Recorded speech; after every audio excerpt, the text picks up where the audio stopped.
வணக்கம் ஃப்ரெண்ட்ஸ், இன்றைக்கி நம்ம வீடியோவில் என்ன பார்க்கலாம் அப்படின்னு சொன்னால் ஒரு குட்டி அறுவடை தாங்க பார்க்கலாம். ஃபஸ்ட்டு எல்லா பாட்டில் கீரையெல்லாம் நிறைய இருந்துச்சுங்க. இன்றைக்கி அந்த கீரை எல்லாமே பறிச்சாச்சு. கீரைன்னு பார்த்தாவே இன்றைக்கி ஒரு கலவை கீரை தான் சொல்லணும்.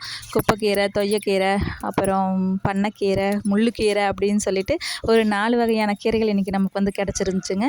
அதுக்கப்புறம் இந்த ப்ரூன் பண்ணி விட்டு இந்த கத்திரிக்காய் செடி இருந்து இன்றைக்கெல்லாம் குண்டு குண்டாக நல்ல பர்பிள் கத்திரிக்காய் காய்ச்சிருந்துச்சு. இன்றைக்கி அதுகளையும் எல்லாத்தையும் கொஞ்சம் பறித்து எடுத்தாச்சுங்க. அதுக்கப்புறமா கொஞ்சம் ஒரே ஒரு ரோஸ் பூ பூத்துருந்துச்சு, அதையும் கொஞ்சம் ஆசையாக பறிச்சாச்சு. அப்புறம் ப்ரூன் பண்ணிட்டு இருந்த செடியிலேருந்து ஒரு வெண்டைக்காய் ஒன்று காய்ச்சிருந்துச்சுங்க, அதையும் கட் பண்ணி எடுத்தாச்சு.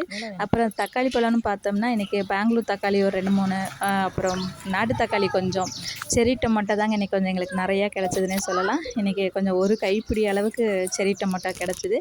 ஸோ இன்றைக்கி ஹார்வெஸ்டிங்கே பார்த்தோம்னா ஒரு கலவையான ஒரு ஹார்வெஸ்ட் தான் சொல்லணும். ரொம்ப சூப்பராக இருந்துச்சு. ஸோ இந்த வீடியோ உங்களுக்கு பிடிச்சிருந்துச்சுன்னா மறக்காமல் லைக் பண்ணி, ஷேர் பண்ணி, சப்ஸ்கிரைப் பண்ணுங்கள். Thank you friends.